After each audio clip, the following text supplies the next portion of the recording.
Roma Invicta es la continuación de Roma Victoriosa. Roma Victoriosa es una historia de Roma, llegaba desde la fundación de la ciudad hasta la conquista de Grecia. Entonces Roma Invicta trata un periodo más breve, porque es solo un siglo, son 100 años prácticamente, desde la destrucción de Cartago hasta la muerte de Julio César. Sin embargo, el libro es más largo. ¿Por qué? Porque es una época muy intensa, es probablemente la época más intensa de la historia de Roma y la más apasionante, y por tanto lo es de la historia de la humanidad. La verdad es que, sobre todo, lo que procuro que todo lo que escribo tenga en común es el afán de entretener. Como novelista, básicamente, quiero tramas con intrigas que atrapen a los lectores y personajes con los que se sientan identificados.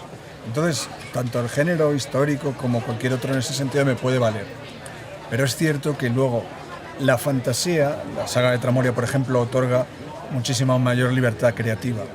Quieras que no, al escribir una novela histórica como Salamina, tengo que respetar los hechos, aunque puedo aprovechar los huecos que deja la historia, pero la fantasía me permite convertirme en lo que queremos ser los autores muchas veces, una especie de dioses, creadores de universos. El final. A ver, el principio de un libro, bueno, es una fase más relajada, cuando al principio estás leyendo mucho para documentarte y demás, pero también por otro lado estás sufriendo porque las cosas no se acaban de concretar. Y luego el principio es duro. Es mucho más satisfactorio cuando ya tienes muchas páginas, revisarlas, ver cómo los personajes han ido cobrando voz. Porque al principio los personajes son prácticamente de dos dimensiones. Según tú vas escribiendo la novela, van cobrando vida. Esto lo decimos de los escritores, pero es que no es una frase hecha, es que es cierto. Hay escenas en algunas de mis novelas en que he dejado simplemente que los personajes dialogaran. O trialogaran, a lo mejor escenas de 3. Les he dejado a ver qué ocurría y eso ha abierto nuevas posibilidades en la trama. Pero eso solo puede ocurrir cuando estoy muy avanzado en el libro y conozco realmente a esos personajes. Por eso, al final, me gustaría no terminar nunca, me gusta quedarme, porque es un mundo, una familia con la que vivo, y me da mucha pena cerrar un libro en ese sentido. Referentes literarios no puedo dar generales, son un poco de cada época. El hecho de que empezara a escribir fantasía como la saga de Tramoria tuvo mucho que ver con mi afición a Tolkien, a los cómics de Conan. Eso es cuando era adolescente, me sigue gustando mucho Tolkien, pero he ido cambiando de lectura según los intereses que tengo en cada momento, ¿no?